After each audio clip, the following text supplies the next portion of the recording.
जो तो प्रेम खेलन का चाहो,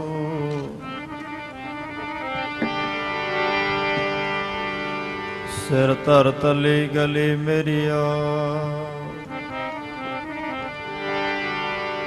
इत मार्ग पैर तरीजै, सिर दीजै कान ना कीजै। सूरा सू पहचानिए,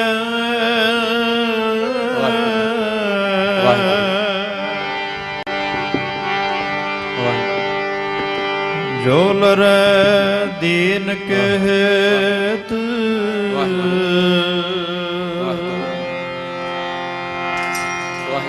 परजा परजा कट मरै,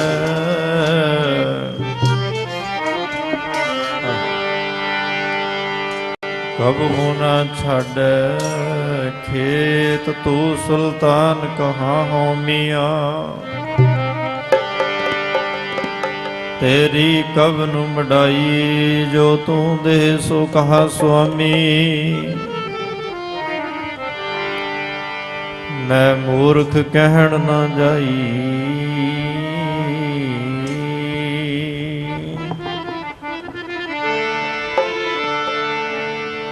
धन सिखी कलगी वाले दी, धन सिखी कलगी वाले दी। धन सिखी कलगी वाले दी, धन सिखी वाला दी। धन सिखी कलगी वाले दी, धन सिखी बाजा दी।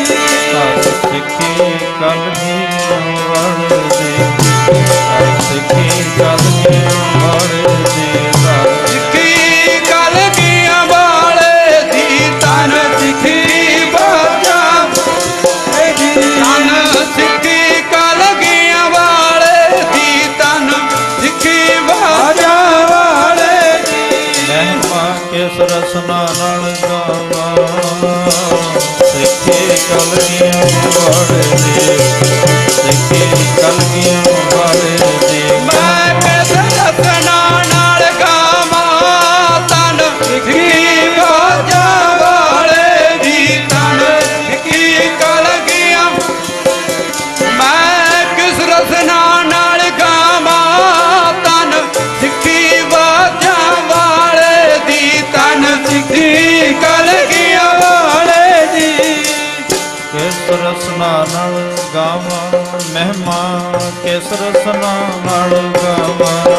धन सिखी कलगियां वाले दी।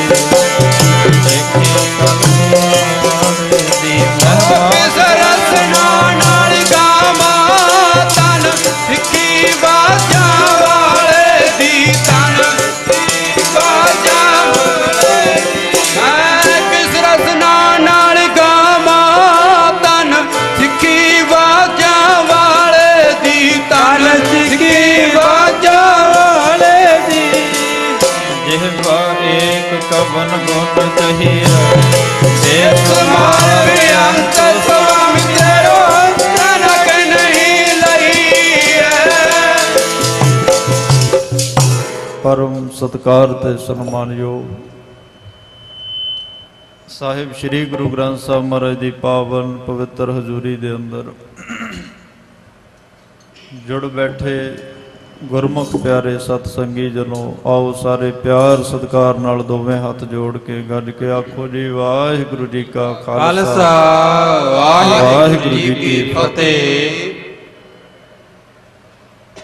ਜੁਗੋ ਜੁਗ ਅਟਲ ਸਾਹਿਬ ਸ੍ਰੀ ਗੁਰੂ ਗ੍ਰੰਥ ਸਾਹਿਬ ਸੱਚੇ ਪਾਤਸ਼ਾਹ ਦੀ ਅਪਾਰ ਕਿਰਪਾ ਦੇ ਨਾਲ ਆਪ ਸਰਬੱਤ ਸਿੱਖ ਸੰਗਤਾਂ ਨੂੰ, ਇਲਾਕੇ ਦੀਆਂ ਸੰਗਤਾਂ ਨੂੰ ਹਰ ਸਾਲ ਜੋ ਸਤਿਗੁਰਾਂ ਵੱਲੋਂ ਇਹ ਸਾਲਾਨਾ ਮਹਾਨ ਗੁਰਮਤਿ ਸਮਾਗਮ ਦੀ ਬਖਸ਼ਿਸ਼ ਹੁੰਦੀ ਹੈ, ਇਸ ਵਾਰ ਵੀ ਤੁਸੀਂ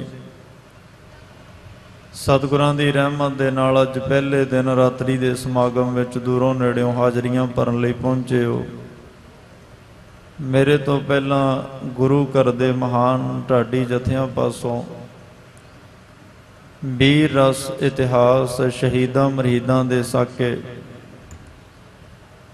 ਤੁਸੀਂ ਸਰਵਣ ਕਰਦੇ ਆ ਰਹੇ ਹੋ। ਸਮਾਂ ਭਾਵੇਂ ਬਹੁਤ ਹੋ ਚੁੱਕਿਆ, ਮੈਨੂੰ ਪਤਾ ਵੀ ਆਹ ਟਾਈਮ ਜਿਹੜਾ ਹੈ ਇਹ ਪੂਰੀ ਨੀਂਦ ਦਾ ਸਮਾਂ ਹੁੰਦਾ ਹੈ। ਇਸ ਟਾਈਮ ਨੀਂਦ ਪੂਰਾ ਪ੍ਰਭਾਵ ਪਾਉਂਦੀ ਹੈ।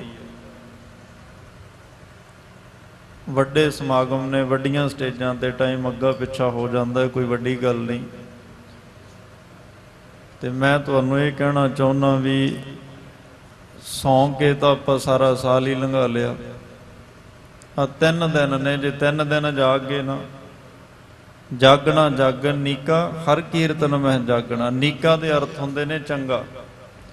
ਪਾਤਸ਼ਾਹ ਕਹਿੰਦੇ ਚੋਰ ਵੀ ਜਾਗਦੇ ਨੇ, ਪਾਪੀ ਵੀ ਜਾਗਦੇ ਨੇ, ਵਿਭਚਾਰੀ ਲੋਕ ਵੀ ਜਾਗਦੇ ਨੇ, ਰੋਗੀ ਵੀ ਜਾਗਦੇ ਨੇ। ਉਹਨਾਂ ਦਾ ਜਾਗਿਆ ਕਿਸੇ ਅਰਥ ਨਹੀਂ ਆਉਂਦਾ, ਉਹਨਾਂ ਦਾ ਜਾਗਿਆ ਲੇਖੇ ਲੱਗਦਾ ਜਿਹੜੇ ਗੁਰੂ ਗੋਦੀ ਅੰਦਰ ਬੈਠ ਕੇ ਗੁਰੂ ਦੇ ਗੁਣ ਗਾਉਂਦੇ ਨੇ ਸਾਰੀ ਰਾਤ। ਆਏ ਸੰਤ ਪ੍ਰਾਹੁਣੇ ਕੀਰਤਨ ਹੋਆ ਰਹਿਣ ਸੁਭਾਈ, ਉਹਨਾਂ ਦਾ ਜਾਗਿਆ ਲੇਖੇ ਵਿੱਚ ਪੈਂਦਾ ਹੈ। ਦੂਸਰੀ ਬੇਨਤੀ ਹੈ ਵੀ ਸਿੱਖ, ਆਪਾਂ ਕਹਿੰਦੇ ਨਾ ਅਸੀਂ ਸਿੱਖ ਹਾਂ, ਸਿੱਖ ਦਾ ਦੁਨੀਆ ਦੇ ਅੰਦਰ ਇੱਕੋ ਹੀ ਇੱਕ ਅਰਥ ਹੈ, ਸਿੱਖਣਾ। ਦੂਜਾ ਅਰਥ ਹੀ ਨਹੀਂ ਕੋਈ ਇਹਦਾ। ਗੁਰੂ ਤੋਂ ਦੂਰ ਫਿਰਦਿਆਂ ਨੂੰ ਇੱਕ ਜਨਮ ਨਹੀਂ, ਬੜੇ ਜਨਮ ਹੋ ਗਏ। ਪਾਤਸ਼ਾਹ ਕਹਿੰਦੇ ਨੇ ਬਹੁਤ ਜਨਮ ਵਿਛਰੇ ਥੇ ਮਾਧੋ, ਇੱਕ ਜਨਮ ਦੀ ਗੱਲ ਨਹੀਂ, ਬੜੇ ਜਨਮ ਹੋ ਗਏ। ਇਹ ਜਨਮ ਤੁਮਾਰੇ ਲੇਖੇ, ਆ ਜਿਹੜਾ ਜਨਮ ਮਿਲਿਆ ਇਹ ਲੇਖੇ ਲਾਉਣ ਦੀ ਗੱਲ ਹੈ। ਗੋਬਿੰਦ ਮਿਲਣ ਕੀ ਇਹ ਤੇਰੀ, ਜੇ ਆ ਵੀ ਸਮਾਂ ਪਰੇ ਪਰੇ ਬੈਠ ਕੇ ਪਰੇ ਗੇੜੇ ਕੱਢ ਕੇ ਲੰਘਾ ਦਿੱਤਾ ਤੇ ਫਿਰ ਜਿਵੇਂ ਦੂਜੀਆਂ ਜੂਨਾਂ ਸਮਾਂ ਭੋਗ ਕੇ ਪਾਸ ਕਰਕੇ ਇੱਥੋਂ ਜਾਈ ਜਾਂਦੀਆਂ, ਉਵੇਂ ਆਪਾਂ ਚਲੇ ਜਾਵਾਂਗੇ, ਬਹੁਤਾ ਫਰਕ ਨਹੀਂ ਪੈਣਾ। ਭੈਣਾਂ ਨੂੰ ਵੀ ਬੇਨਤੀ ਹੈ ਕਿ ਉਹ ਵੀ ਨੇੜੇ ਗੁਰੂ ਸਾਹਿਬ ਦੇ ਕੋਲ ਨੂੰ ਹੋ ਕੇ ਬੈਠਣ, ਤਾਂ ਕਿ ਆਪਣਾ ਜਿੰਨਾ ਕੁ ਵੀ ਸਮਾਂ ਆਨੰਦ ਬਣੇ। ਤੇ ਤੁਸੀਂ ਗੱਲਾਂ ਲਈ ਸਮਾਂ 1 ਘੰਟੇ ਤੋਂ ਬਾਅਦ ਬਥੇਰਾ, ਹੁਣ ਕਿਰਪਾ ਕਰਕੇ ਤੁਸੀਂ ਇਕਾਗਰਤਾ ਦੀ ਦਾਤ ਬਖਸ਼ੋ, ਫੇਰ ਹੀ ਮੈਂ ਕੋਈ ਤੁਹਾਡੇ ਸਾਹਮਣੇ ਕੁਝ 4 ਸ਼ਬਦ ਕਹਿ ਸਕਾਂਗਾ। ਜੇ ਤੁਹਾਡਾ ਧਿਆਨ ਇੱਧਰ ਉੱਧਰ ਫਿਰੀ ਗਿਆ ਤੇ ਮੇਰਾ ਵੀ ਧਿਆਨ, ਇੱਕ ਲਿੰਕ ਹੁੰਦਾ ਜਦੋਂ ਸਰੋਤੇ ਤੇ ਬੁਲਾਰੇ ਦਾ ਲਿੰਕ ਇੱਕ ਬਣਿਆ ਹੁੰਦਾ, ਫੇਰ ਹੀ ਉਹ ਕੁਝ ਕਹਿੰਦਾ। ਜਦੋਂ ਲਿੰਕ ਟੁੱਟ ਗਿਆ ਫਿਰ ਗੱਡੀ ਇੱਕ ਵਾਰੀ ਲਾਈਨ ਤੋਂ ਲੈ ਜਾਏ, ਫਿਰ ਹੋ ਸਕਦਾ 2 ਘੰਟੇ ਲੱਗੇ ਰਹੋ, ਗੱਡੀ ਨਹੀਂ ਲਾਈਨ ਤੇ ਚੜ੍ਹਦੀ। ਇਸ ਲਈ ਤੁਸੀਂ ਸਾਰੇ ਮਨ ਚਿੱਤ ਬਿਰਤੀਆਂ ਦੀ ਇਕਾਗਰਤਾ ਵਾਸਤੇ ਮਨ ਚਿੱਤ ਬਿਰਤੀਆਂ ਨੂੰ ਟਿਕਾ ਕੇ ਦੋਵੇਂ ਹੱਥ ਜੋੜ ਕੇ ਗੱਜ ਕੇ ਆਖੋ ਜੀ ਸਤਨਾਮ ਸ੍ਰੀ ਵਾਹਿਗੁਰੂ। ਫਿਰ ਸਾਰੀ ਸੰਗਤ ਕਿਰਪਾ ਕਰੋ ਜੀ ਸਤਨਾਮ ਸ੍ਰੀ ਵਾਹਿਗੁਰੂ ਜੀ। ਕਿਸੇ ਵੀ ਕੌਮ ਦੀਆਂ ਪ੍ਰਾਪਤੀਆਂ ਵੇਖਣੀਆਂ ਹੋਣ ਤਾਂ ਉਸ ਕੌਮ ਦੀਆਂ ਪ੍ਰਾਪਤੀਆਂ ਉਸ ਕੌਮ ਦੇ ਇਤਿਹਾਸਕ ਖਜ਼ਾਨੇ ਵਿੱਚੋਂ ਲੱਭਦੀਆਂ ਨੇ, ਔਰ ਉਸ ਕੌਮ ਦੇ ਇਤਿਹਾਸਕ ਪੰਨਿਆਂ ਨੂੰ ਫਰੋਲ ਕੇ ਅਸੀਂ ਪੁੱਤਰਾਂ ਤੋਂ ਸਪੁੱਤਰ ਬਣ ਸਕਦੇ ਹਾਂ। ਬਾਦਸ਼ਾਹ ਨੇ ਵੀ ਕਹਿ ਦਿੱਤਾ, ਬਾਣੀਆਂ ਕਹਾਣੀਆਂ ਪੁੱਤ ਸਪੁੱਤ ਕਰੇ। ਸਾਡੇ ਵੱਡਿਆਂ ਦੇ ਇਤਿਹਾਸ ਸਾਕੇ ਸਾਨੂੰ ਇਸੇ ਕਰਕੇ ਸੁਣਾਏ ਜਾਂਦੇ ਨੇ ਕਿ ਅਸੀਂ ਉਹਨਾਂ ਦੇ ਪਾਏ ਪੂਰਨਿਆਂ ਤੇ ਚੱਲ ਕੇ ਗੁਰੂ ਦੀ ਬਖਸ਼ਿਸ਼ ਲੈ ਸਕੀਏ। ਤੁਸੀਂ ਪਿੰਡਾਂ ਦੇ ਵਿੱਚ ਰਹਿਣ ਵਾਲੇ ਬੈਠੇ ਹੋ, ਪਿਛਲੇ ਸਮਿਆਂ 'ਚ ਤੁਸੀਂ ਵੇਖਿਆ ਆਮ ਵੀ ਘਰਾਂ 'ਚ ਲੋਕ ਥੋੜੇ ਖਰਚੇ ਨਾਲ ਨਾ ਬਹੁਤਾ ਕੰਮ ਲੈਂਦੇ ਹੁੰਦੇ ਸਨ। ਘਰਾਂ 'ਚ ਦੀਵੇ ਬਾਲੇ ਜਾਂਦੇ ਸੀ, ਭੈਣਾਂ ਮਾਤਾਵਾਂ ਨੂੰ ਬਜ਼ੁਰਗਾਂ ਨੂੰ ਪਤਾ ਹੈ। ਇੱਕ ਦੀਵਾ ਬਾਲ ਲੈਣਾ, ਫਿਰ ਕਹਿੰਦੇ ਵੀ ਦੁਆਰੇ 2-2 3-3 ਦੀਵੇ ਕਿਉਂ ਜਗਾਉਣੇ ਆ, ਤੇਲ ਜ਼ਿਆਦਾ ਮੱਚੇਗਾ। ਇੱਕ ਦੀਵਾ ਜਗਾ ਲਓ, ਉਹਨੂੰ ਦੇਹਲੀ ਦੇ ਵਿੱਚ ਰੱਖ ਦਿਓ, ਉਹਦਾ ਚਾਨਣ ਅੰਦਰ ਵੀ ਜਾਏਗਾ ਤੇ ਬਾਹਰ ਵੀ ਜਾਏਗਾ। ਉਹਨੂੰ ਦੇਹਲੀ ਦੀਪਕ ਦੀਵਾ ਕਿਹਾ ਜਾਂਦਾ ਸੀ। ਦਹਲੀਜ਼ ਦੇ ਵਿੱਚ ਰੱਖਣ ਵਾਲਾ ਦੀਵਾ। ਗੁਰਬਾਣੀ ਦੇ ਵਿੱਚ ਬੜੇ ਸ਼ਬਦ ਇਹੋ ਜਿਹੇ ਨੇ ਜਿਹੜੇ ਦੇਹਲੀ ਦੀਪਕ ਅਰਥ ਕਰਦੇ ਨੇ। ਕਹਿਣ ਦਾ ਮਤਲਬ ਉਹਦੇ 2-2 ਅਰਥ ਨਿਕਲਦੇ ਨੇ। ਜਿਹੜਾ ਸਾਡਾ ਇਤਿਹਾਸ ਹੈ ਨਾ, ਇਹ ਦੇਹਲੀ ਦੀਪਕ ਦੀਵੇ ਦੀ ਤਰ੍ਹਾਂ ਹੈ। ਇਹ ਪਿੱਛੇ ਵੀ ਬੜੀ ਲੰਬੀ ਝਾਤ ਪਾਉਂਦਾ। ਉਹ ਸਿੱਖਾ ਆਪਣੇ ਪਿੱਛੇ ਪਿਛੋਕੜ ਵੱਲ ਨਿਗਾਹ ਮਾਰ ਕੇ ਵੇਖ, ਤੇਰਾ ਆਰੰਭ ਕਿੱਥੋਂ ਹੋਇਆ ਸੀ, ਤੇਰੇ ਵੱਡਿਆਂ ਨੇ ਕਿੰਨੀਆਂ ਸ਼ਹਾਦਤਾਂ, ਕਿੰਨੀਆਂ ਕੁਰਬਾਨੀਆਂ, ਕਿੰਨੇ ਆਪਣੇ ਆਪ ਤੇ ਸੰਤਾਪ ਹੰਢਾ ਕੇ ਤੈਨੂੰ ਆਜ਼ਾਦੀ ਤੱਕ ਲਿਆ ਕੇ ਛੱਡਿਆ। ਇਤਿਹਾਸ ਸਾਡੇ ਆਉਣ ਵਾਲੇ ਭਵਿੱਖ ਵੱਲ ਵੀ ਬੜੀ ਲੰਬੀ ਨਿਗਾਹ ਮਾਰਦਾ ਵੀ ਤੂੰ ਆਉਣ ਵਾਲੇ ਸਮੇਂ 'ਚ ਕਿਹੋ ਜਿਹੇ ਸੋਹਣੇ ਫੈਸਲੇ ਲੈ ਕੇ ਕਾਮਯਾਬੀਆਂ ਹਾਸਲ ਕਰਨੀਆਂ ਨੇ। ਕਿਹੜੀਆਂ ਗੱਲਾਂ ਸਨ ਜਿਸ ਗੱਲਾਂ ਕਰਕੇ ਸਾਡੇ ਵੱਡੇ ਕਾਮਯਾਬ ਹੋਏ, ਇਹ ਗੱਲ ਸਾਨੂੰ ਇਤਿਹਾਸ ਦੱਸਦਾ ਹੈ। ਉਹ ਕਿਹੜੀਆਂ ਗੱਲਾਂ ਸਨ ਜਿਹੜੀਆਂ ਗੱਲਾਂ ਕਰਕੇ ਸਾਡੇ ਵੱਡੇ ਕਿਸੇ ਗੱਲ 'ਚ ਨਾਕਾਮਯਾਬ ਅਸਫਲ ਹੋਏ, ਇਹ ਵੀ ਗੱਲ ਸਾਨੂੰ ਇਤਿਹਾਸ ਦੱਸਦਾ ਹੈ। ਤੇ ਅਸੀਂ ਪਿਛਲੇ ਸਮਿਆਂ 'ਚ ਹੋਈਆਂ ਗਲਤੀਆਂ ਨੂੰ ਚਿਤਾਰ ਕੇ ਉਹਨਾਂ ਤੋਂ ਸਬਕ ਲੈ ਕੇ ਆਉਣ ਵਾਲੇ ਸਮੇਂ ਅੰਦਰ ਕਿਹੋ ਜਿਹੇ ਸੋਹਣੇ ਫੈਸਲੇ ਲੈਣੇ ਨੇ, ਇਹ ਸਾਨੂੰ ਤਵਾਰੀਖ ਦੇ ਪੰਨੇ ਦੱਸਦੇ ਨੇ। ਖੈਰ, ਇੱਕ ਹਰੀ ਰਾਮ ਗੁਪਤਾ ਹੋਇਆ, ਹਿੰਦੂ ਰਾਈਟਰ, ਸਿੱਖ ਧਰਮ ਦਾ ਸਖਤ ਵਿਰੋਧੀ ਹੋਇਆ। ਉਹਨੇ ਗੱਲ ਬੜੀ ਪਿਆਰੀ ਲਿਖੀ। ਸਾਡੇ ਲਈ ਇੱਕ ਬੜੀ ਮਾਣ ਵਾਲੀ ਗੱਲ ਹੈ ਕਿ ਸਾਡੇ ਇਤਿਹਾਸ ਨੂੰ ਗੈਰ ਧਰਮਾਂ ਦੇ ਲੋਕਾਂ ਨੇ ਲਿਖਿਆ, ਤੇ ਲਿਖਿਆ ਵੀ ਨਹੀਂ, ਉਹਨਾਂ ਨੇ ਐਡੇ ਵੱਡੇ ਦਾਅਵੇ ਵੀ ਕੀਤੇ। ਕਹਿੰਦਾ ਸਿੱਖ ਧਰਮ ਜੇ ਕਿਤੇ ਤੂੰ 1800 ਤੋਂ ਲੈ ਕੇ, ਮਾਫ ਕਰਨਾ 1700 ਤੋਂ ਲੈ ਕੇ 1716 ਤੋਂ ਲੈ ਕੇ 1800 ਤੱਕ ਦਾ ਇਤਿਹਾਸ ਆਪਣੀ ਕੌਮ ਨੂੰ ਦੱਸ ਦਿੰਦਾ ਨਾ, 1716 ਤੋਂ ਲੈ ਕੇ 1800 ਤੱਕ ਦਾ ਇਤਿਹਾਸ ਆਪਣੀ ਕੌਮ ਦੇ ਹੱਥਾਂ ਤੱਕ ਪਹੁੰਚਾ ਦਿੰਦਾ, ਤੇ ਅੱਜ ਕਿਸੇ ਨੂੰ ਕਹਿਣਾ ਨਹੀਂ ਸੀ ਪੈਣਾ ਵੀ ਤੂੰ ਸਿੱਖ ਬਣ ਜਾ ਜਾਂ ਤੂੰ ਸਿੱਖ ਬਣਿਆ ਰਹੇ। ਕਿਸੇ ਨੂੰ ਕਹਿਣਾ ਨਹੀਂ ਸੀ ਪੈਣਾ ਵੀ ਤੂੰ ਅੰਮ੍ਰਿਤ ਛਕ। ਉਹ ਇਤਿਹਾਸ ਤੇ ਇੰਨੇ ਦਰਦਨਾਕ ਪੰਨੇ ਨੇ, ਕਿਤੇ ਤੁਹਾਡੇ ਸਾਹਮਣੇ ਰੱਖੇ ਹੁੰਦੇ ਤੇ ਅੱਜ ਸਾਰਿਆਂ ਦੇ ਸਿਰਾਂ ਤੇ ਦਸਤਾਰਾਂ ਹੋਣੀਆਂ ਸੀ, ਅੱਜ ਸਾਰਿਆਂ ਦੇ ਗਲਾਂ ਵਿੱਚ ਗੁਰੂ ਕਲਗੀਧਰ ਪਾਤਸ਼ਾਹ ਦੀਆਂ ਸ੍ਰੀ ਸਾਹਿਬਾਂ ਹੋਣੀਆਂ ਸਨ। ਖੈਰ, ਉਹਨਾਂ ਹੀ ਦਰਦ ਨਾਕ ਪੰਨਿਆਂ ਵਿੱਚੋਂ ਮੈਂ ਕੁਝ ਕੁ ਸਦਰਾਂ ਤੁਹਾਡੇ ਨਾਲ ਸਾਂਝੀਆਂ ਕਰਨੀਆਂ ਚਾਹੁੰਦਾ। ਧੰਨ ਗੁਰੂ ਗੋਬਿੰਦ ਸਿੰਘ ਸਾਹਿਬ ਸੱਚੇ ਪਾਤਸ਼ਾਹ, ਮੈਂ ਥੋੜੇ ਸ਼ਬਦਾਂ ਵਿੱਚ ਬਹੁਤਾ ਕੁਝ ਕਹਿਣ ਦਾ ਯਤਨ ਕਰਨਾ ਸਮੇਂ ਦੇ ਅੰਦਰ ਰਹਿ ਕੇ, ਕਿਉਂਕਿ ਤੁਸੀਂ ਬੜੇ ਲੰਬੇ ਸਮੇਂ ਤੋਂ ਬੈਠ ਕੇ ਲਾਹਾ ਲੈ ਰਹੇ ਹੋ, ਘਰਾਂ ਵਿੱਚ ਵੀ ਪਹੁੰਚਣਾ, ਸਵੇਰ ਦੇ ਦੀਵਾਨ 'ਚ ਫਿਰ ਹਾਜ਼ਰੀਆਂ ਭਰਨੀਆਂ ਨੇ। ਸਮਝਦਾਰ ਲਈ ਇਸ਼ਾਰਾ ਹੀ ਕਾਫੀ ਹੁੰਦਾ। ਮੇਰੇ ਤੋਂ ਪਹਿਲਾਂ ਬੁਲਾਰੇ ਬੜਾ ਕੁਝ ਕਹਿਣ ਦਾ ਯਤਨ ਕਰਕੇ ਗਏ ਨੇ। ਗੁਰੂ ਗੋਬਿੰਦ ਸਿੰਘ ਸਾਹਿਬ ਸੱਚੇ ਪਾਤਸ਼ਾਹ ਜਦੋਂ ਦਮਦਮਾ ਸਾਹਿਬ ਤੋਂ ਚੱਲੇ ਨੇ ਨਾ, ਨੰਦੇੜ ਸਾਹਿਬ ਨੂੰ ਦਾਦੂ ਦੁਆਰੇ ਪਹੁੰਚੇ ਨੇ। ਇੱਥੇ ਮਹੰਤ ਜੈਤ ਰਾਮ ਮਿਲਿਆ, ਬਾਦਸ਼ਾਹ ਨਾਲ ਬਾਤਚੀਤ ਵਚਨ ਵਿਲਾਸ ਹੋਏ, ਮਹਾਰਾਜ ਨੇ ਰਹਿਮਤਾਂ ਕੀਤੀਆਂ। ਕਹਿੰਦੇ ਹੁਣ ਨੰਦੇੜ ਸਾਹਿਬ ਨੂੰ ਜਾਣਾ, ਕਿਹੜਾ ਰਸਤਾ ਠੀਕ ਰਹੇਗਾ? ਕਹਿਣ ਲੱਗਾ ਪਾਤਸ਼ਾਹ ਤੁਸੀਂ ਗੋਦਾਵਰੀ ਦੇ ਕੰਢੇ ਨਾ ਜਾਇਓ, ਇਸ ਰਸਤੇ ਤੋਂ ਦੀ ਲੰਘ ਜਾਇਓ। ਮਹਾਰਾਜ ਕਹਿੰਦੇ ਉਧਰ ਕੀ ਹੈ? ਕਹਿੰਦੇ ਪਾਤਸ਼ਾਹ ਉੱਥੇ ਇੱਕ ਬੈਰਾਗੀ ਸਾਧੂ ਦਾ ਡੇਰਾ ਹੈ, ਬੜਾ ਕਰਾਮਾਤੀ ਹੈ ਉਹ ਸਾਧ। ਜਿਹੜਾ ਕੋਈ ਪੀਰ ਪੈਗੰਬਰ ਅਵਤਾਰ ਔਲੀਆ ਉਹਦੇ ਡੇਰੇ ਤੇ ਚਲਿਆ ਜਾਂਦਾ ਹੈ ਨਾ, ਉਹਨੇ ਇੱਕ ਪਲੰਗ ਲਾਇਆ ਹੋਇਆ, ਉਹ 1.5 ਫੁੱਟ ਧਰਤੀ ਤੋਂ ਉੱਚਾ ਰਹਿੰਦਾ। 4 ਵੀਰ ਉਸ ਪਲੰਗ ਦੇ ਆਲੇ ਦੁਆਲੇ ਖੜੇ ਹੋਏ ਨੇ, 4 ਤਾਕਤਾਂ 4 ਸ਼ਕਤੀਆਂ ਨੇ। ਆਏ ਗਏ ਪੀਰ ਫਕੀਰ ਨੂੰ ਉਸ ਪਲੰਗ ਤੇ ਬੜੇ ਅਦਬ ਨਾਲ ਬਿਠਾਉਂਦੇ ਨੇ। ਫਿਰ ਉਹ 4 ਵੀਰ ਪਲੰਗ ਨੂੰ ਮੂਧਾ ਮਾਰ ਕੇ ਉਹਦਾ ਐਸਾ ਰਗੜਵੱਟੂ ਬੰਨਦੇ ਨੇ, ਫਿਰ ਤਾੜੀਆਂ ਮਾਰ ਕੇ ਹੱਸਦੇ ਨੇ, ਬੜਾ ਮੌਜੂ ਉਡਾਉਂਦੇ ਨੇ। ਤੁਸੀਂ ਕਿਤੇ ਉਸ ਬੈਰਾਗੀ ਦੇ ਡੇਰੇ ਨਾ ਚਲੇ ਜਾਇਓ, ਮਹਾਰਾਜ ਤੁਹਾਡਾ ਵੀ ਮਖੌਲ ਉਡਾਏਗਾ। ਕਰਾਮਾਤਾਂ ਬੜੀਆਂ ਰੱਖਦਾ ਹੋ। ਪਾਤਸ਼ਾਹ ਕਹਿੰਦੇ ਮਹੰਤ ਜੈਤ ਰਾਮ, ਜੇ ਤੂੰ ਨਾ ਦੱਸਦਾ, ਹੋ ਸਕਦਾ ਸੀ ਕਿਸੇ ਹੋਰ ਰਸਤੇ ਲੰਘ ਜਾਂਦੇ, ਚੰਗਾ ਕੀਤਾ ਤੂੰ ਦੱਸਦਾ। ਹੁਣ ਉਸ ਮਹੰਤ, ਉਸ ਬੈਰਾਗੀ ਸਾਧੂ ਦੇ ਵਿੱਚ ਦੀ ਵੱਜ ਕੇ ਅੱਗੇ ਲੰਘਾਂਗੇ, ਇਉਂ ਨਹੀਂ ਲੰਘਣਾ। ਦੇਖੋ ਕਲਗੀਧਰ ਪਾਤਸ਼ਾਹ ਕਹਿੰਦੇ ਹੁਣ ਉਹਦੇ ਵਿੱਚ ਵੱਜ ਕੇ ਫੇਰ ਅੱਗੇ ਲੰਘਣਾ, ਇਉਂ ਨਹੀਂ ਜਾਣਾ। ਮਹਾਰਾਜ ਗਏ ਉਹਦੇ ਡੇਰੇ ਤੇ ਇਸ ਬੈਰਾਗੀ ਦਾ ਨਾਂ ਹੈ ਮਾਧੋ ਦਾਸ। ਬੈਰਾਗੀ ਹੈ, ਅਸਲ ਵਿੱਚ ਇਹਦਾ ਥੋੜਾ ਜਿਹਾ ਪਿਛੋਕੜ ਤੁਹਾਨੂੰ ਹੋਰ ਦੱਸਦਾ, ਗੱਲ ਥੋੜੀ ਪਕੜ ਚ ਆ ਜਾਏਗੀ। ਇਹਦਾ ਜਨਮ ਹੋਇਆ ਰਜੌਰੀ ਕਸਬਾ ਹੈ, ਪੁਣਛ ਜ਼ਿਲ੍ਹਾ ਗੁਜਰਾਤ ਦੇ ਅੰਦਰ 1670 ਈਸਵੀ ਨੂੰ ਰਾਮਦੇਵ ਛਤਰੀ ਦੇ ਘਰ ਇਹਦਾ ਜਨਮ ਹੋਇਆ ਸੀ। ਤੇ ਇਹਦਾ ਨਾਂ ਸੀ ਪਹਿਲਾ ਲਛਮਣ ਦੇਵ। ਤੇ ਸ਼ਿਕਾਰ ਦਾ ਥੋੜਾ ਜਿਹਾ ਸ਼ੌਂਕੀ ਸੀ। ਇੱਕ ਦਿਨ ਸ਼ਿਕਾਰ ਕਰਨ ਗਿਆ, ਇੱਕ ਹਰਨੀ ਦਾ ਸ਼ਿਕਾਰ ਕੀਤਾ, ਤੇ ਜਦੋਂ ਉਹਦੇ ਪੇਟ ਤੇ ਤਲਵਾਰ ਨਾਲ ਵਾਰ ਕਰਿਆ ਨਾ, ਉਹਦੇ ਪੇਟ ਵਿੱਚੋਂ ਤੜਫਦੇ 2 ਬੱਚੇ ਡਿੱਗੇ ਨੇ।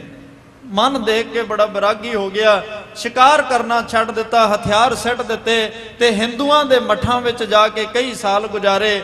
ਇਹਨੇ ਫਿਰ ਨੰਦੇੜ ਗੋਦਾਵਰੀ ਦੇ ਕੰਢੇ ਤੇ ਆਪਣਾ ਡੇਰਾ ਕਾਇਮ ਕਰ ਲਿਆ, ਤੇ ਦੂਜਾ ਨਾਮ ਇਹਦਾ ਮਾਧੋ ਦਾਸ ਪੈ ਗਿਆ।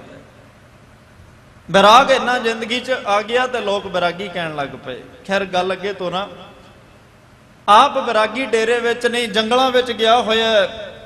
ਤੇ ਹੁਣ ਇਹਦੀਆਂ ਕਰਾਮਾਤਾਂ ਤੁਸੀਂ ਗਿਆਨੀ ਗਿਆਨ ਸਿੰਘ ਹੋਣਾ ਨੇ ਲਿਖੀਆਂ ਨੇ।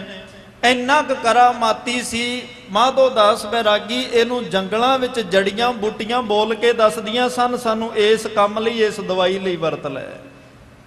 ਪਾਣੀ ਦੇ ਉੱਪਰ ਬਿਨਾਂ ਕਿਸੇ ਸਪੋਰਟ ਤੋਂ ਤੁਰਿਆ ਜਾਂਦਾ, ਆਕਾਸ਼ ਦੇ ਵਿੱਚ ਉੱਡਣ ਲੱਗ ਪੈਂਦਾ, ਬੜੀਆਂ ਕਰਾਮਾਤਾਂ ਰੱਖਦਾ ਐਸਾ ਜੀਵਨ।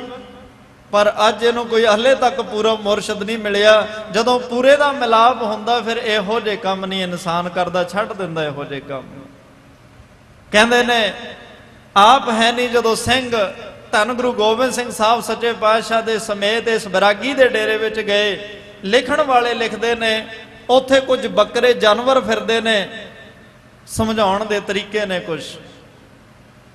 ਸਿੰਘਾਂ ਨੇ ਕਹਿੰਦੇ ਉਹ ਬੱਕਰੇ ਝਟਕਾ ਦਿੱਤੇ, ਡੇਰੇ ਵਿੱਚ ਲਹੂ ਲੁਹਾਨ ਹੋ ਗਿਆ ਤੇ ਪਾਤਸ਼ਾਹ ਆਪ ਜਾ ਕੇ ਪਲੰਗ ਦੇ ਉੱਪਰ ਸੱਜ ਗਏ। ਉਹ ਵੀਰ ਜ਼ੋਰ ਲਾਉਂਦੇ ਨੇ ਵੀ ਇਸ ਪਲੰਗ ਨੂੰ ਮੂਧਾ ਮਾਰੀਏ, ਜਿਹੜਾ ਫਕੀਰ ਆਇਆ ਇਹਦਾ ਵੀ ਮਖੌਲ ਉਡਾਈਏ। ਤੇ ਤੁਹਾਨੂੰ ਇੱਕ ਗੱਲ ਯਾਦ ਹੋਣੀ ਚਾਹੀਦੀ ਹੈ, ਜਦੋਂ ਹਨੇਰੀ ਆਵੇ ਨਾ, ਜਿਹੜੇ ਲਿਫਾਫੇ ਨੇ ਮਾੜੀ ਜੀ ਹਨੇਰੀ ਚੱਲਦੀ ਹੈ ਉਸੇ ਵੇਲੇ ਉੱਡ ਜਾਂਦੇ ਨੇ ਲਿਫਾਫੇ। ਤੁਸੀਂ ਵੇਖਦੇ ਹੋ ਕਈ ਵਾਰ ਅਸਮਾਨ ਨੂੰ ਵੀ ਕਿੰਨੇ ਉੱਚੇ ਚੜ ਜਾਂਦੇ ਨੇ ਜਦੋਂ ਹਨੇਰੀ ਦਾ ਬੁੱਲਾ ਆਉਂਦਾ। ਪਰ ਜਿਹੜੀਆਂ ਭਾਰੀਆਂ ਚੀਜ਼ਾਂ ਹੁੰਦੀਆਂ ਨੇ, ਭਾਵੇਂ ਤੂਫਾਨ ਆ ਜਾਣ, ਉਹ ਤੂਫਾਨ ਵੀ ਉਹ ਭਾਰੀਆਂ ਚੀਜ਼ਾਂ ਨੂੰ ਉਡਾ ਨਹੀਂ ਸਕਦੇ। ਧੰਨ ਗੁਰੂ ਗੋਬਿੰਦ ਸਿੰਘ ਸਾਹਿਬ ਸੱਚੇ ਪਾਤਸ਼ਾਹ ਦੇ ਅੰਦਰ ਬੰਦਗੀ ਕਮਾਈ ਦਾ ਇੰਨਾ ਭਾਰ ਹੈ, ਇੰਨੀ ਤਾਕਤ ਹੈ, ਸਰਬ ਕਲਾ ਸਮਰੱਥ ਹੈ, ਅਨੰਤ ਕਲਾ ਹੋਏ ਠਾਕੁਰ ਚੜਿਆ ਤੇ ਜ਼ੋਰ ਲਾਉਂਦੇ ਨੇ। ਹੁਣ ਇਹਨਾਂ ਤੇ ਕੀ ਜ਼ੋਰ ਚੱਲੇ, ਜ਼ੋਰ ਲਾ ਕੇ ਖੜ ਗਏ। ਬੈਰਾਗੀ ਨੂੰ ਦੱਸਿਆ, ਪਤਾ ਨਹੀਂ ਅੱਜ ਤੇਰੇ ਡੇਰੇ ਵਿੱਚ ਇਹੋ ਜਿਹਾ ਕਿਹੜਾ ਅਵਤਾਰ ਪੈਗੰਬਰ ਆ ਗਿਆ, ਤੇਰੀ ਵੈਸ਼ਨਵ ਮੱਤ ਦੀ ਸਾਰੀ ਮਰਿਆਦਾ ਭੰਗ ਕਰ ਦਿੱਤੀ, ਬੱਕਰੇ ਝਟਕਾ ਦਿੱਤੇ, ਤੇਰਾ ਡੇਰਾ ਲਹੂ ਲੁਹਾਨ ਕਰ ਦਿੱਤਾ। ਅਸੀਂ ਬੜਾ ਜ਼ੋਰ ਲਾਇਆ, ਪਲੰਗ ਹਿੱਲਦਾ ਹੀ ਕੋਈ ਨਹੀਂ। 1.5 ਫੁੱਟ ਧਰਤੀ ਤੋਂ ਉੱਚਾ ਸੀ। ਜਦੋਂ ਉਹ ਪੈਗੰਬਰ ਅਵਤਾਰ ਉਸ ਪਲੰਗ ਤੇ ਬੈਠਿਆ, ਧਰਤੀ ਦੇ ਨਾਲ ਲੱਗ ਗਿਆ। ਕੋਈ ਵੱਡਾ ਲੱਗਦਾ, ਬੜੀ ਤਾਕਤ ਦਾ ਮਾਲਕ ਲੱਗਦਾ, ਉਹਦੇ ਤਾਂ ਚਿਹਰੇ ਦੇ ਦਰਸ਼ਨ ਕਰੇ ਹੀ ਮਨ ਨੂੰ ਠੰਡ ਪੈਂਦੀ ਹੈ। ਉਹਨੂੰ ਤਾਂ ਵੇਖਣ ਨੂੰ ਹੀ ਜੀ ਕਰੀ ਜਾਂਦਾ ਵੀ ਰੱਜ ਰੱਜ ਦੇ ਦਰਸ਼ਨ ਕਰਾਂ, ਅੱਖੀਆਂ ਨੂੰ ਰੱਜ ਨਹੀਂ ਆਉਂਦਾ, ਇੰਨਾ ਚਿਹਰਾ ਉਹਦਾ ਨੂਰ ਨਾਲ ਭਰਿਆ ਹੋਇਆ ਹੈ। ਬੈਰਾਗੀ ਬੜਾ ਕ੍ਰੋਧ ਵਿੱਚ, ਗੁੱਸੇ ਵਿੱਚ ਲਾਲ ਪੀਲਾ ਹੋਇਆ, ਬੜੀ ਛੇਤੀ ਨਾਲ ਡੇਰੇ ਪਹੁੰਚਿਆ ਤੇ ਗੁਰੂ ਗੋਬਿੰਦ ਸਿੰਘ ਪਾਤਸ਼ਾਹ ਦੇ ਦਰਸ਼ਨ ਕਰਨੇ ਇਨਸਾਨ ਦੀ ਜ਼ਿੰਦਗੀ ਵਿੱਚ ਬਹੁਤੇ ਪੁੰਨਾਂ ਦੇ ਨਾਲ ਦਰਸ਼ਨ ਮਿਲਦੇ ਨੇ। ਤੇ ਜਿਹਦੇ ਸਾਹਮਣੇ ਕਲਗੀਧਰ ਪਾਤਸ਼ਾਹ ਆਪ ਖੜੇ ਹੋਣ, ਉਹਦੀ ਕੀ ਤਾਕਤ ਹੈ ਕਿ ਉੱਥੇ ਉਹਦੀਆਂ ਕਰਾਮਾਤਾਂ ਚੱਲਣ।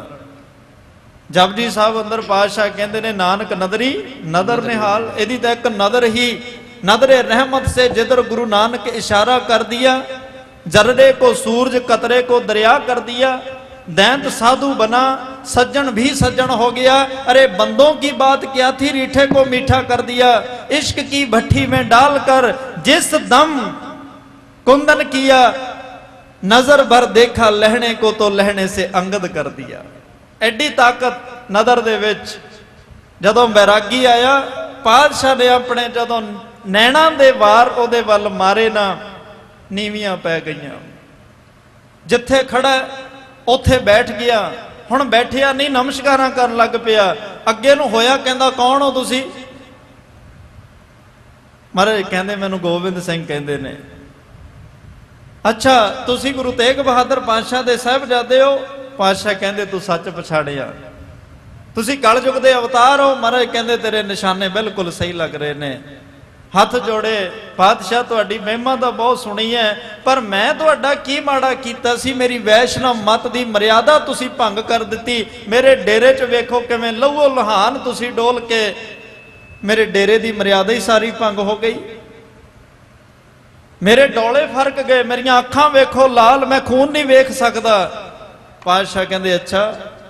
ਮਹਾਰਾਜ ਸੁਣਦੇ ਗਏ ਤੇ ਉਹ ਬੋਲਦਾ ਗਿਆ। ਮਹਾਰਾਜ ਕਹਿੰਦੇ ਤੇਰੀ ਗੱਲ ਪੂਰੀ ਹੋ ਗਈ? ਕਹਿੰਦਾ ਹਾਂ ਹੋ ਗਈ। ਪਾਤਸ਼ਾਹ ਕਹਿੰਦੇ ਮੈਂ ਤੈਨੂੰ ਇੱਕ ਗੱਲ ਪੁੱਛਣੀ ਚਾਹੁੰਦਾ, ਤੇਰੀਆਂ ਅੱਖਾਂ ਖੂਨ ਨਹੀਂ ਵੇਖ ਸਕਦੀਆਂ? ਕਹਿੰਦਾ ਨਹੀਂ, ਮੇਰੀਆਂ ਅੱਖਾਂ ਨੇ ਖੂਨ ਮੇਰੇ ਹੱਥਾਂ ਨਾਲ ਹੁੰਦਾ ਵੇਖਿਆ ਸੀ। ਉਸ ਦਿਨ ਤੋਂ ਮੈਂ ਸ਼ਿਕਾਰ ਕਰਨਾ ਛੱਡ ਕੇ ਵੈਰਾਗੀ ਬਣ ਗਿਆ, ਤੇ ਅੱਜ ਉਹੀ ਸੀਨ ਤੁਸੀਂ ਮੇਰੇ ਸਾਹਮਣੇ ਫਿਰ ਲਿਆ ਦਿੱਤਾ। ਪਾਤਸ਼ਾਹ ਕਹਿੰਦੇ ਵੈਰਾਗੀਆ, ਅੱਜ ਤੇਰੇ ਡੇਰੇ ਅੰਦਰ ਕੁਝ ਜਾਨਵਰਾਂ ਦਾ ਖੂਨ ਡੁੱਲਿਆ, ਤੇਰੇ ਤੋਂ ਇਸ ਜਾਨਵਰਾਂ ਦਾ ਖੂਨ ਡੁੱਲਿਆ ਵੇਖ ਕੇ ਤੇਰੇ ਡੋਲੇ ਫਰਕ ਉੱਠੇ, ਤੇਰੀਆਂ ਅੱਖਾਂ ਲਾਲ ਹੋ ਗਈਆਂ, ਤੇਰੇ ਤੋਂ ਵੇਖ ਨਹੀਂ ਹੋਇਆ। ਓਏ ਕਦੇ ਪੰਜਾਬ ਦੀ ਧਰਤੀ ਤੇ ਜਾ ਕੇ ਵੇਖ, 7 ਤੇ 9 ਸਾਲ ਦੀਆਂ ਬਿਨਾਂ ਕਿਸੇ ਕਸੂਰ ਤੋਂ ਨੰਨੇ ਛੋਟੇ ਬੱਚਿਆਂ ਨੂੰ ਨੀਹਾਂ 'ਚ ਚਿਣ ਕੇ ਜ਼ਾਲਮ ਨੇ ਸ਼ਹੀਦ ਕਰ ਦਿੱਤਾ। ਅੱਜ ਜਾਨਵਰਾਂ ਦਾ ਖੂਨ ਨਹੀਂ ਡੁੱਲਿਆ ਵੇਖ ਸਕਦਾ? ਜਾ ਕੇ ਵੇਖ ਪੰਜਾਬ ਦੀ ਧਰਤੀ ਤੇ ਉਹ ਬੇਕਸੂਰ ਨੌਜਵਾਨ ਪੁੱਤਰਾਂ ਸਿੰਘਾਂ ਸਿੰਘਣੀਆਂ ਨੂੰ ਸ਼ਹੀਦ ਕਰਕੇ ਪੰਜਾਬ ਦੀ ਧਰਤੀ ਖੂਨ ਨਾਲ ਰੰਗੀ ਪਈ ਹੈ। ਜਾ ਕੇ ਵੇਖ। ਜਦੋਂ ਇਹ ਬਚਨ ਕਹੇ, ਹੱਥ ਜੋੜ ਕੇ ਖੜ ਗਿਆ ਪਾਤਸ਼ਾਹ। ਬਸ ਇੱਥੇ ਹੀ इस कथा नूं बंद कर दिओ, मैं होर नहीं सुन सकदा। महाराज कहंदे की तेरा मन चाहुंदा है? हथ जोड़े मैं गल नेड़े करां, पातशाह मैनूं अपना बंदा बना लो। पातशाह कहंदे बंदा बना लांगे पर बंदियां वाले काम करने पैणगे। महाराज की? पातशाह कहंदे खंडे बाटे दा अमृत छक। अमृत छकिया ते ना कईयां ने लिखिया भी गुरबख्श सिंह पिया, पर ज्ञानी ज्ञान सिंह, रतन सिंह भंगू, पंथ प्रकाश प्राचीन दे विच लिखदे ने कि ना इन्हां दा बंदा सिंह बहादुर रख दिता, ना बंदा सिंह बहादुर पिया। कहन लगा पातशाह मेरे लिए की हुक्म है? महाराज कहंदे धन गुरु अर्जन देव पातशाह का कोई कसूर नहीं सी। जालमा ने बिना किसी गल तो उन्होंने तत्तियां तवियां ते बिठाया, गर्म विच सीस दे विच उन्हां दे रेत दे कड़छे भर भर के पाए, पानी दियां देगां विच उबालिया। कोई कसूर नहीं सी, बिना कसूर तो शहीद किया। मेरे पिता गुरु तेग बहादुर पातशाह का कोई कसूर नहीं, तिलक जंजू दे राखे बन के गए सन, पर औरंगजेब दी जुल्मी तलवार ने सीस धड़ तो वख करके शहीद कर दिता। नाल दे सिखां दा भाई दयाला, भाई मती दा, सती दास दा कोई कसूर नहीं, बिना किसी कसूर तो शहीद किया। तो कल परसों दियां गल्लां ने, मेरे दो वड्डे साहबजादियां नूं चमकौर दे जंग च शहीद, मेरे दो छोटे साहबजादे 7 ते 5 साल दी किन्नी कुछ उम्र हुंदी है, उन्हां नूं बिना किसी कसूर तो जिउंदियां नूं नीआं च चिण के शहीद कर दिता। पातशाह कहंदे इन्हां जालमां तो बदला लेना है, इन्हां नूं कीते पापां दी सज़ा देनी है, इन्हां नूं कीते होए कुकर्मां तो सबक सिखाउणा है। कहंदे ने अज बंदा सिंह बहादुर ने अमृत छक के महाराज ने 5 तीर दिते, 5 सिंह दिते, बाबा विनोद सिंह, बाबा कान सिंह, बाबा बाज सिंह, बाबा राम सिंह, इहो जे चढ़दी कला वाले सिंघां दा जत्था ते 25 सिंह नाल होर दिते। ते नाल किहा सी बंदा सिंह जदों किते लोड़ पई गुरु चरनां च अरदास करी, गुरु दी बराबरी ना करी, गुरु दे बराबर सिंघासन आसन ला के ना बैठी, जिथे भी लोड़ पई गुरु तेरे नाल होएगा, गुरु तेरे अंग संग होएगा। ते इत्थे मैं एक पल रुकना चाहुंदा। इतिहास दे कुछ नुकते हुंदे ने, कुछ टैक्नीकल पॉइंट हुंदे ने जिहड़े असीं पकड़ने हुंदे ने। अज तुसीं 67वां सालाना समागम मना रहे हो ना, तुहाडे च बड़े बैठे होने जिन्हां नूं 15 साल हो गए, 15 सालों तो लगातार हाजरियां भरते आ रहे हैं। किसी नूं 20 साल हो गए होने, किसी नूं 25 साल, किसी नूं 30, कई बजुर्ग होने जिन्हां नूं 50-50 साल भी हो गए होने, कई 5-5 सालों तो 2-2 सालों तो भी सालाना आउंदे होने आ। पर मैं जिहड़ी गल करनी चाहुंदा, देखो उस बैरागी ने एक दिन भी पूरा नहीं, एक घंटा भी पूरा नहीं, कुछ मिनट सेकंड कलगीधर पातशाह तो छोटे ते वड्डे साहबजादियां दी कथा सुनी, छोटे ते वड्डे साहबजादियां दी गाथा सुनी। गाथा सुन के, कथा सुन के कहंदा पातशाह अगे नहीं सुनिया जांदा, हुण मैनूं अमृत छका के अपना बंदा बना लो, हुण मैं विछड़ के तुहाडे तो रह नहीं सकदा। सिर्फ कुछ मिनटां विच कथा सुन के एडा प्रभाव बनिया ते तुहानूं बाबा बंदा सिंह ने जिन्ने क जाके जालमां नूं सोधे ला के गुरु के लालां दे कीते होए जुल्मां दियां उन्हां नूं सजावां दे के बदले लए। कुछ मिनट घंटियां दी कथा ने एडा असर पाया ते गुस्ताखी माफ। अज किन्ने साल हो गए साहबजादियां दियां कथावां सुणदियां नूं, पर हजे मन ही नहीं कीता भी अमृत छक लईए। किन्ने साल हो गए साहबजादियां दियां कथा सुणदियां नूं, हजे मन मन्निया नहीं भी शराब छड्ड दईए, हले मन मन्निया नहीं मनमत दा त्याग कर दईए, हले मन ने फैसला ही नहीं किया भी अज तो बाद किसी कबर मड़ी मसाणी नूं मत्था नहीं टेकना, हले मन ने फैसला ही नहीं किया भी तू अज तो बाद किसी जंड करीर नूं जाके मौलियां नहीं बन्नणियां। किन्ने साल हो गए सुणदियां नूं, मेरे तो पहलां भी तुसीं ढाडी ਸਿੰਘਾਂ तो सुन रहे सी।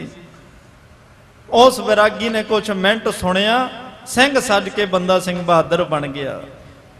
अज इथों बख्शिश लैके नंदेड़ तो तुरिया, बड़े शहरां नूं ढाया, सब तो वड्डा हमला कीता सी समाणे दे शहर विच। इत्थे क्यों?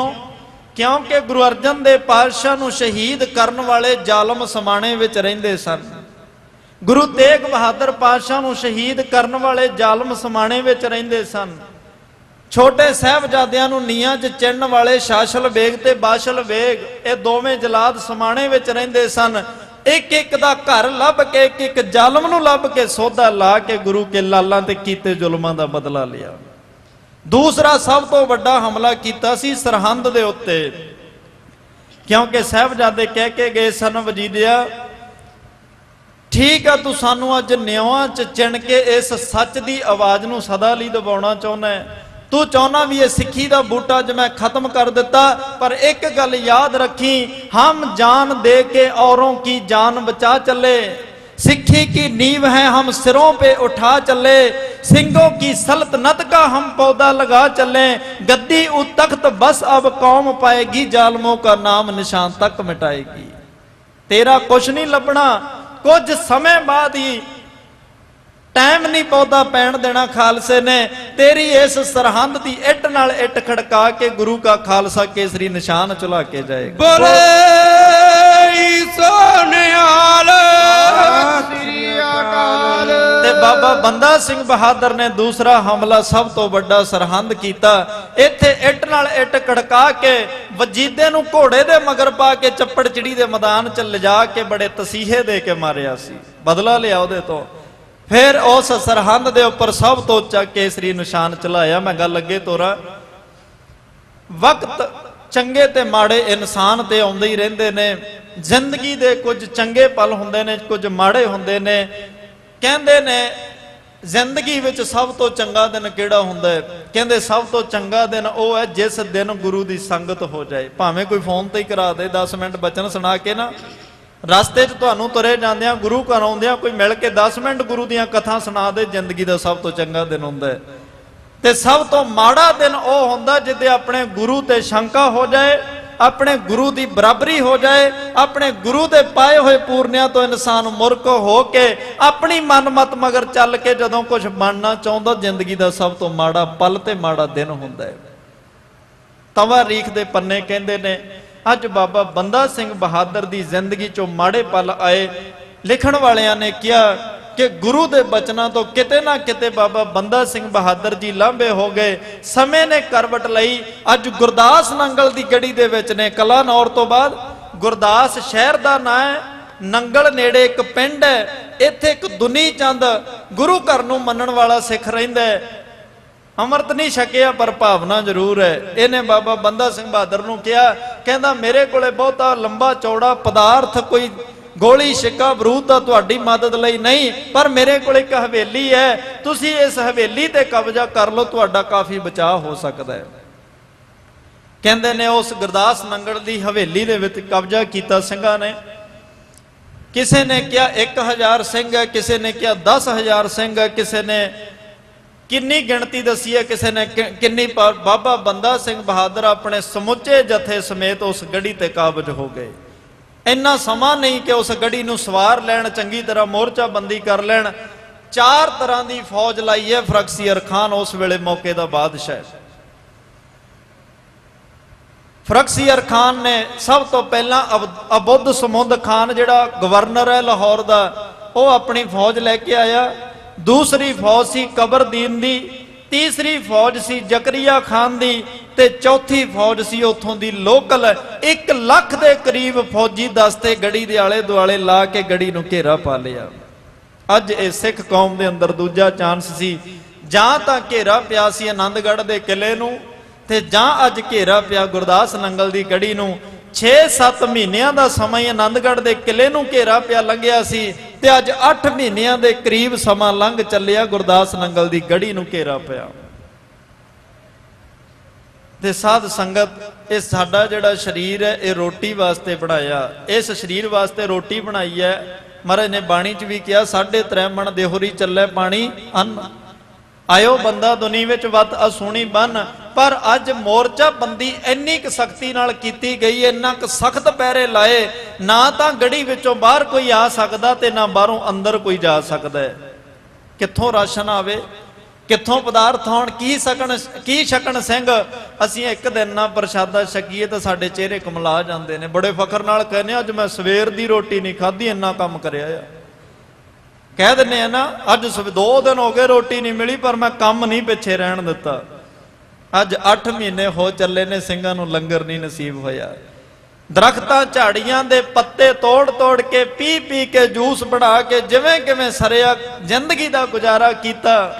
पेट खराब हो गए, ਤੇ ਕਹਿੰਦੇ ਨੇ ਕੁਝ ਸਿੰਘ ਭੁੱਖ ਦੇ ਸਤਾਏ ਸ਼ਹੀਦ ਹੁੰਦੇ ਜਾ ਰਹੇ ਨੇ, ਕੁਝ ਸਿੰਘ ਦੁੱਖ ਦੇ ਸਤਾਏ ਪ੍ਰਾਣ ਤਿਆਗ ਰਹੇ ਨੇ। ਉਹ ਜਿਹੜੇ ਘੋੜੇ ਬੜੀ ਦਲੇਰੀ ਦੇ ਨਾਲ ਲੜਦੇ ਸੀ, ਅੱਜ ਉਹ ਘੋੜੇ ਵੀ ਘਾਹ ਫੂਸ ਦੀ ਤੰਗੀ ਕਰਕੇ ਬਾਬਾ ਬੰਦਾ ਸਿੰਘ ਬਹਾਦਰ ਦੇ ਅੱਖਾਂ ਸਾਹਮਣੇ ਆਪਣੇ ਪ੍ਰਾਣ ਤਿਆਗ ਰਹੇ ਨੇ। ਬੜੀ ਮੰਦੀ ਹਾਲਤ ਹੋ ਰਹੀ ਹੈ, ਬੜਾ ਦਰਦਨਾਕ ਸਮਾਂ। ਤੇ ਇੱਥੇ ਬਾਬਾ ਵਿਨੋਦ ਸਿੰਘ ਜੀ ਨੇ ਬੇਨਤੀ ਕੀਤੀ ਬਾਬਾ ਬੰਦਾ ਸਿੰਘ ਬਹਾਦਰ ਨੂੰ, ਕਹਿਣ ਲੱਗੇ ਸਿੰਘ ਸਾਹਿਬ ਹੁਣ ਆਪਣੇ ਕੋਲੇ ਸਮਾਂ ਜੇ ਆਪਾਂ ਇਸ ਗੜੀ ਨੂੰ ਛੱਡ ਕੇ ਬਾਹਰ ਪਹਾੜਾਂ ਜੰਗਲਾਂ ਵਿੱਚ ਲੰਘ ਜਾਈਏ, ਖਾਲਸੇ ਦਾ ਬਚਾਅ ਹੋ ਸਕਦਾ ਹੈ। ਬਾਬਾ ਬੰਦਾ ਸਿੰਘ ਬਹਾਦਰ ਕਹਿੰਦੇ ਬਾਬਾ ਜੀ ਤੁਹਾਡੀ ਗੱਲ ਨਾਲ ਸਹਿਮਤ ਹਾਂ, ਪਰ 8 ਮਹੀਨਿਆਂ ਦੇ ਮੇਰੇ ਨਾਲ ਦੇ ਸਿੰਘ ਭੁੱਖੇ ਨੇ, ਇਹਨਾਂ ਤੋਂ ਆਪਣਾ ਆਪ ਇਸ ਵੇਲੇ ਲੈ ਕੇ ਤੁਰਨਾ ਔਖਾ, ਇੰਨਾ ਲੰਬਾ ਪੰਧ ਕਿਵੇਂ ਕਰਕੇ ਜਾਣਗੇ। ਬਾਹਰ ਦੁਸ਼ਮਣ ਨੇ ਪਹਿਰਾ ਇੰਨਾ ਸਖਤ ਕੀਤਾ, ਕਿਵੇਂ ਤਲਵਾਰਾਂ ਚਲਾਉਣਗੇ, ਕਿਵੇਂ ਨੇਜੇ ਚਲਾਉਣਗੇ, ਕਿਵੇਂ ਵਾਰ ਸਹਿਣਗੇ ਤੇ ਕਰਨਗੇ, ਇਹਨਾਂ ਚ ਹੁਣ ਤੁਰਨ ਦੀ ਹਿੰਮਤ ਨਹੀਂ। ਕਹਿੰਦੇ ਨੇ ਉਸ ਵੇਲੇ ਬਾਬਾ ਵਿਨੋਦ ਸਿੰਘ ਤੇ ਬਾਬਾ ਬੰਦਾ ਸਿੰਘ ਬਹਾਦਰ ਦਾ ਆਪਸੀ ਤਕਰਾਰ ਹੋਇਆ। ਉਹ ਸਾਡੇ ਇਤਿਹਾਸ ਦਾ ਦੁਖਦਾਈ ਪਲ ਹੈ। ਬਾਬਾ ਵਿਨੋਦ ਸਿੰਘ ਜੀ ਉਸ ਦਿਨ ਗੜੀ ਨੂੰ ਛੱਡ ਕੇ ਕੁਝ ਸਿੰਘਾਂ ਨੂੰ ਲੈ ਕੇ ਚਲੇ ਗਏ, ਜੂਝਦੇ ਹੋਏ ਦੁਸ਼ਮਣ ਨੂੰ ਰੋਕਦੇ ਹੋਏ ਇਸ ਗੜੀ ਵਿੱਚੋਂ ਨਿਕਲ ਗਏ। ਬਾਬਾ ਬੰਦਾ ਸਿੰਘ ਬਹਾਦਰ ਰਹਿ ਗਏ। ਇੰਨਾ ਕੁ ਪਹਿਰਾ ਸਖਤ ਸੀ, ਜੇ ਗੜੀ ਵਿੱਚੋਂ ਕੋਈ ਕੁੱਤਾ ਜਾਂ ਬਿੱਲੀ ਨਿਕਲਦਾ ਸੀ ਨਾ, ਦੁਸ਼ਮਣ ਉਹਨੂੰ ਵੀ ਮਾਰ ਦਿੰਦੇ ਸੀ। ਕਿਉਂ? ਕਹਿੰਦੇ ਬੰਦਾ ਸਿੰਘ ਬਹਾਦਰ ਦਾ ਪਹਿਲਾ ਜੀਵਨ ਕਰਾਮਾਤੀ ਰਿਹਾ, ਕਿਤੇ ਕੁੱਤੇ ਜਾਂ ਬਿੱਲੀ ਦੇ ਰੂਪ ਵਿੱਚ ਗੜੀ ਚੋਂ ਨਿਕਲ ਨਾ ਜਾਏ, ਕੁੱਤਾ ਬਿੱਲੀ ਵੀ ਦਿਸਦਾ ਉਹਨੂੰ ਵੀ ਮਾਰ ਦਿਓ।